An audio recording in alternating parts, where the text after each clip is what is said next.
할렐루야. 오늘 이 시간 중에 은혜 받을 말씀은 계속해서 사도행전 1장 4절로 말씀부터 우리 8절 말씀까지 4절로 말씀부터 8절 말씀까지 우리 한 절씩 읽으면서 같이 또 은혜를 나누겠습니다. 시작. 사도와 함께 모이사 그들에게 분부하여 이르시되 예루살렘을 떠나지 말라고 내게서 들은 바 아버지께서 약속하신 것을 기다리라. 요한은 물로 세례를 베풀었으나 너희는 몇 날이 못되어 성령으로 세례를 받으리라 하셨느니라. 그들이 모였을 때에 예수께 여쭈어 이르되 주께서 이스라엘 나라를 회복하심이 이때니까 하니 이르시되 때와 시기는 아버지께서 자기의 권한에 두셨으니 너희가 알 바 아니요 오직 성령이 너희에게 임하시면 너희가 권능을 받고 예루살렘과 온 유대와 사마리아와 땅 끝까지 이르러 내 증인이 되리라 하시니라. 아멘. 사랑의 아버지 감사합니다. 간밤도 하나님 은혜 가운데 우리를 쉬게 하시고 또 하나를 허락하시사 하나님 이 새벽에 주님을 찬양하며 또 하나님의 말씀의 떡을 먹을 수 있도록 은총을 허락하신 아버지 감사합니다. 하나님의 말씀은 하나님이시요 생명이시요 하나님 지혜이시요 응답이시요 능력이시요 치유이시요 축복이시오니 이 시간에 하나님의 말씀의 은총을 우리에게 풍성함으로 나리워 주시옵소서. 함께 하심을 주님 감사하며 예수님의 이름으로 기도 올려옵나이다. 아멘. 할렐루야. 하나님은 여전히 오늘도 말씀을 통해서 우리에게 말씀하십니다. 그러므로 하나님의 말씀을 받을 때 여러분 자세가 중요한데 내가 하나님 앞에서 하나님의 음성을 듣는다라는 자세로 받으며 또 경청하면 신명기 28장 1절로 14절의 말씀이 그대로 이루어질 줄 믿습니다. 또 말씀이 선포될 때 우리가 화답해야 될 단어가 아멘입니다. 아멘은 하나님께 영광을 돌린다는 의미고요. 아멘은 우리의 신앙의 고백을 소리내어서 하나님께 여러분 고백하는 겁니다. 또 아멘은요 우리 마음의 소원의 기도가 담겨져 있는 거예요. 그러므로 여러분 말씀이 선포되고 말씀이 읽혀질 때마다 아멘으로 화답하여서 아멘의 은총을 누리는 받는 여러분 되시기를 다시 한번 주의 이름으로 축복합니다. 자, 우리는 계속해서 사도행전 1장 말씀을 통해서 은혜를 나누고 있습니다. 사도행전은 여러분 사도들의 행전이라 그랬어요. 총 1장부터 28장 말씀까지 구성이 되어 있고요. 지금 이 사도행전은 사도들의 행전뿐만 아니라 더 나아가서는 성령의 행전이라 그럽니다. 왜냐하면 하나님의 예수님께서 약속하신 성령의 약속이 여러분 성취되었고 그 성령의 주도하심 속에서 하나님의 복음이 사도들에 의해서 증거되는 것을 여러분 말하고 있기 때문이라는 사실입니다. 또 여러분 이 사도행전의 저자는 누구라 그래요? 데오빌라 그랬습니다. 뭐 이건 중요한 건 아닌데요. 사실 이 데오빌라라는 의미 단어만 여러분 기억하십시오. 데오스라는 단어하고 그런 필로스라는 단어입니다. 하나님의 친구들이라는 의미죠. 즉 하나님의 사랑을 입은 자들이라는 말입니다. 그래서 심지어는 이 수신자에 대해서 많은 의견이 있습니다만은 두 가지 은혜를 합축하고 있습니다. 첫째는 뭐예요? 하나님의 친구, 즉 하나님의 구원을 입은 사랑을 입은 하나님의 백성들을 통칭하는 상징적인 의미다. 또 하나는 로마의 훌륭한 관적, 상당히 높은 관직에 있는 사람이 예수 그리스도를 만나고 개종하고 그가 예수님과 또 복음에 관심이 많았기 때문에 이 사도들이 이 예수님의 행적과 이런 일들을 기록하여서 그들에게 서신을 통해서 이렇게 보고하고 전달했던 그런 내용이다라고 이렇게 두 가지 견해를 보고 있다는 말입니다. 자, 지난 시간에 그래서 1절부터 3절 말씀까지 은혜를 나눴습니다. 그래서 1절에 내가 먼저 쓴 것은 이 말은 바로 뭘 가리킨다? 누가복음을 가리킨다. 누가복음에는 1장부터 시작해서 사실 1절부터 2절, 3절 말씀에 있는 그런 내용입니다. 예수님께서 탄생하시고 그다음에 예수님께서 그다음에 행적입니다. 제자를 부르시고 그다음에 사역을 이루시고 하반기에서는 결국은 교육이 제자들에게 한 교육이고 그다음에 마지막에는 예수님의 십자가에 죽으시고 그다음에 부활하시고 그다음에 부활하신 이후에 증거에서 약 40일 동안 증거하는 일을 이루시고 승천하셨다라는 걸로 여러분 마무리를 짓습니다. 자, 그리고 난 다음에 지금 사도행전으로 들어온 거예요. 여러분 누가복음과 사도행전은 분리된 게 아니고 또한 하나로 보고 있다 그랬습니다. 왜냐하면 이 사도행전은 누가 기록했어요? 누가입니다. 자, 이 말은 앞으로 자주 할지 몰라요. 사도행전은 누가 기록했어요? 누가 기록했다. 그래서 누가의 이 저자이기 때문에 사도행전과 이 누가복음을 하나로 보는 그런 학자들도 있습니다. 아무튼 우리가 이 사도행전을 통해서 볼 만한 관점은 뭐냐면 성령의 임재와 역사입니다. 성령의 임재와 역사다. 즉 우리가 성령이 임재하기 전의 모습과 성령이 임재한 후의 모습은 정말 어떻게 달라져야 되는가를 보는 거예요. 그래서 여러분 그런 모습을 보면서 우리가 정말 성령 체험을 간구해야 되고, 그다음에 성령의 삶을 살기에 여러분 어떻게 살아야 될 것인가, 어떻게 이겨야 될 것인가라는 부분들을 생각하면서 신앙의 참된 사명자 여러분 사도들 다 되시기를 다시 한번 주의 이름으로 축복합니다. 자, 오늘 4절 말씀입니다. 4절 말씀. 사도와 함께 모이사 그들에게 분부하여 이르시되 예루살렘을 떠나지 말고 내게 들은 바 아버지께서 약속하신 것을 기다리라. 사실 이 말씀은 누가복음 마지막 절 말씀이잖아요. 누가복음 24장에서 언급했던, 지난 시간에 읽었습니다. 또 한번 보겠습니다만은 누가복음 24장 47절부터 53절에 있는 말씀이에요. 그래서 이 부분을 다시 언급해 주는 겁니다. 자, 24장 47절부터 보겠습니다. 시작. 또 그의 이름으로 죄 사함을 받게 하는 회개가 예루살렘에서 시작하여 모든 족속에게 전파될 것이 기록되었으니, 자, 기록되었으니 그다음에 너희는 이 모든 일의 증인이라. 모든 일의 증인이라.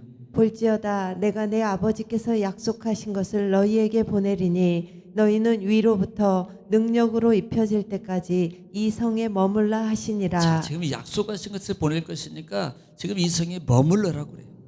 이 성에서 머물러 있으란 말이에요.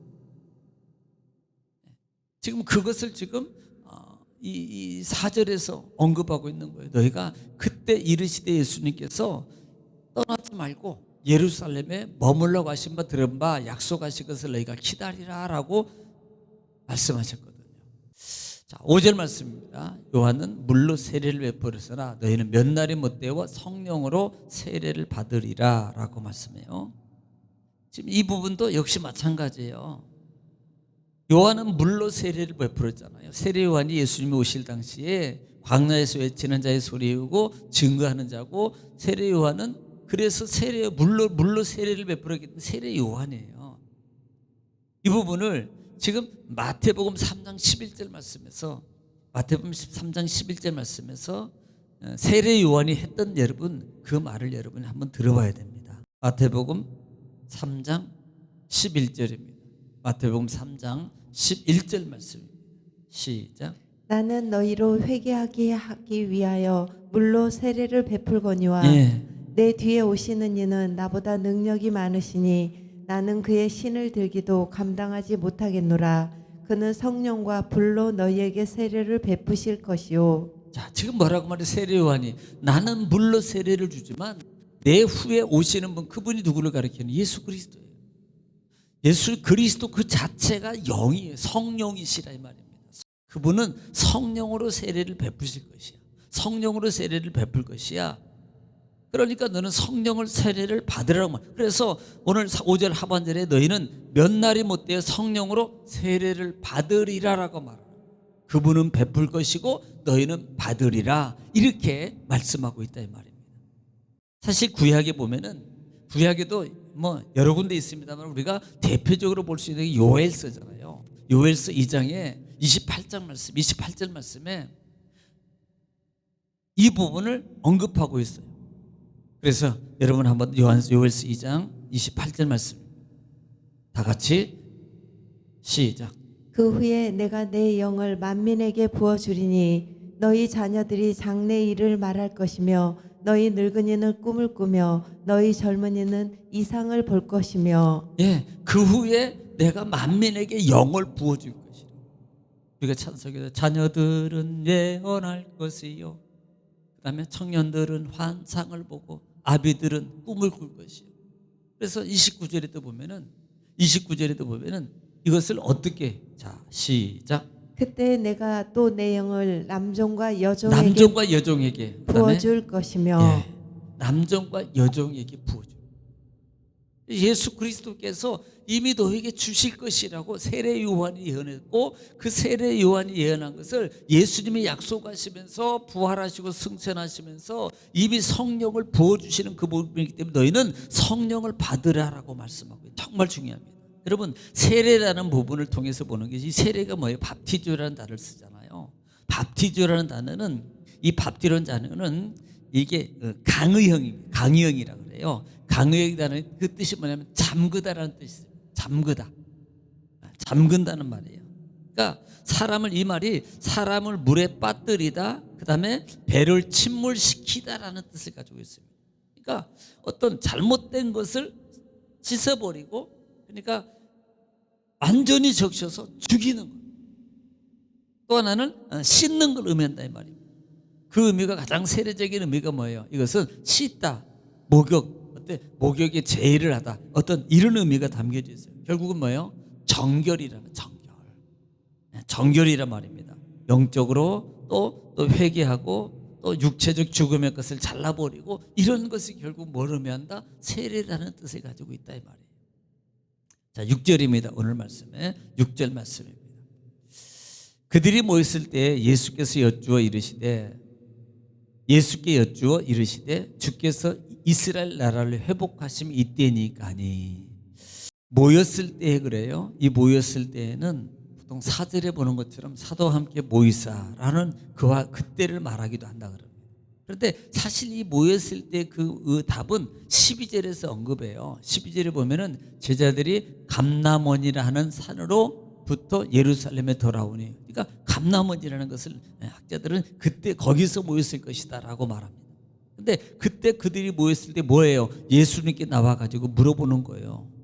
여러분, 이게 좀 기억이 나잖아요. 이스라엘 나라를 회복하심이 이때니까 이렇게 물어보는 거예요.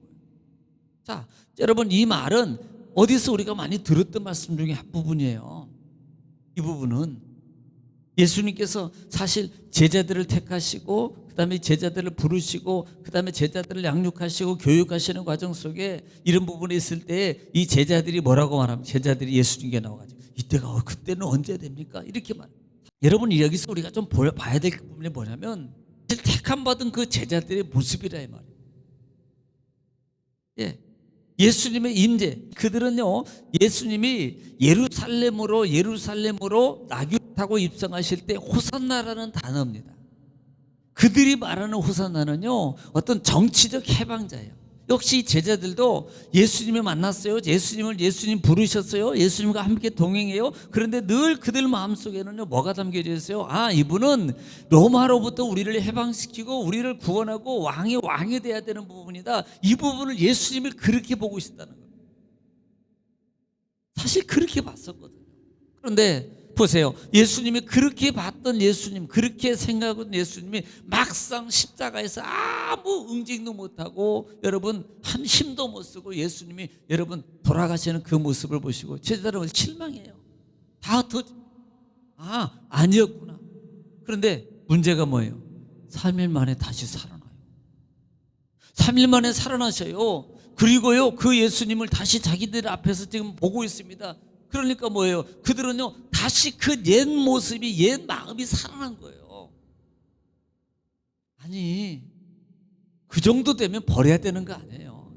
그 정도 되면 이제는 그건 우리가 잘못 생각했구나. 이제는 진짜 영적 세가 예수님의 진정 하나님 나라, 영원한 하나님 나라의 통치자, 이기점으로 여러분 신앙의 길이 바뀌어야 되는 거 아니냐 말입니다. 그런데 이들은요, 그때 버렸던 그 모습이 예수님의 부활의 능력으로 다시 회복하니까 그 옛 육적 그 야욕이 다시 살아난 거예요. 야, 이제는 진짜인가 보다, 진짜. 그래서 그것을 물어보는 겁니다. 이스라엘 나라를 회복하심이 이때입니까? 이제 예수님이 로마를 다 물리치고 이제 우리 왕이 되시고 통치가 되는 겁니까? 이렇게 물어보고 있는 거예요. 우리는 여기서 뭘 봐요? 야, 이게요, 사람의 육적 그 이 생각을 저버리고 떨쳐버리는 게, 이게 쉬운 게 아니구나. 정말 이 정도 되면, 이 정도 능력을 체험하면요, 바뀌고요, 하나님의 영적 생각과 영적 말로 모든 것을 바뀌어져야 되는데 여전히 바뀌지 않고 옛 습성이, 옛 모습이, 옛 생각이 그대로 나오는 걸 보자 이 말이에요. 그런데 이 부분을 3절 4절 부분이거든요. 제가 먼저 보겠습니다. 그가 고난받으신 후에 또한 그들에게 확실한 증거, 지금 증거를 보여요. 그 다음에 40일 동안 지금 증거를 보이면서 뭘 말합니까? 하나님 나라를 말씀하시니라. 그런데 이렇게 말하는데 이 제자들은 하나님 나라를 뭘로 생각해요? 아, 이제는 이 땅에서 예수님이 이들을 노마를 지배하고 통치하신 하나님 나라를 땅에서 세우는구나, 이렇게 받아들이는 거예요. 이게 왜 그래요? 육적 야욕입니다. 육적인 것을 아직도 못 버리는 거예요. 그래서 그것 때문에 야, 예수님이 이제는 얼마 안 있으면 내가 성령 보낼 거야. 그러니까 그거 기다려. 그러니까 그렇게 물어본 게 이거예요. 바로 지금입니까? 그 이제는 예수님 나라가 예수님 시대가 되는 겁니까? 이렇게 물어보는 거라 이 말입니다. 자, 그럴 때 우리가 너무나도 예수님께서 하신 말씀 중에 하나가 뭐예요? 오늘 7절입니다. 이르시되 때와 시기는 아버지께서 자기의 권한에 두셨으니 너희가 알 바가 아니요. 자, 많이 들었던 말씀 아니에요? 마태복음 24장 말씀에서도. 그러니까 예수님께 마태복음 24장 36절 말씀에 또 마가복음 13장 22절 동일한 말씀이에요. 한번 여러분 들어보시기 바랍니다. 36절입니다. 시작. 그러나 그날과 그때는 아무도 모르나니 하늘의 천사들도 아들도 모르고 오직 아버지만 아시느니라. 자, 예수님께 똑같이 질문했을 때 똑같이 대답하는 겁니다. 그때와 시기는 아버지께 자기 권한이다 이 말이에요. 여러분, 구원도 아버지 권한이에요. 그 다음에 예수님의 재림도 아버지 권한입니다. 정말도 아버지 권한이라 이 말이에요. 그것은 모두 다 아버지 주셨으니 나도 모르고 천사도 모르고 아들도 모른다. 하나님의 전적 권한이다. 그러면서 뭐예요? 알 바 아니요. 너희 그거 알 바 아니다 이 말입니다. 여기에 관심 두지 말라 이 말이에요. 그러면서 8절에 오직 성령이 너에게 임하시면 너희가 권능을 받고 예루살렘과 온 유대와 사마리아 땅 끝까지 내 증인이 되리라 하시니라. 이렇게 답을 하신다. 자, 이 부분은 우리가 좀 생각해 볼 부분이에요.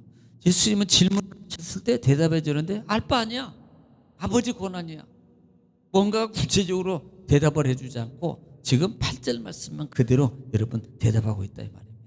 그러므로 여러분 오늘 말씀을 여기까지 보겠습니다만은 여러분들이 하나님 말씀을 보면서 사도행전을 통해서 정말 하나님의 은혜와 은총의 모습이 어떤 것인가, 정말 성령의 그 인도하심과 의도하심은 무엇인가, 또 하나는 아직도 내가 육적 어떤 그런 것들을 벗어버리지 못하고 있구나라는 부분들을 여러분 발견하고 과감하게 벗어버리고 하나님의 사명으로 하나님의 말씀으로 가는 여러분 되시는 주님 축원합니다. 지금 주여 부르시고 주님께 기도하겠습니다. 주여, 걸어가시고 자비로우신 아버지, 은혜와 사랑을 주님 감사합니다. 하나님께서 우리를 사랑하시고 또 말씀을 통해서 우리에게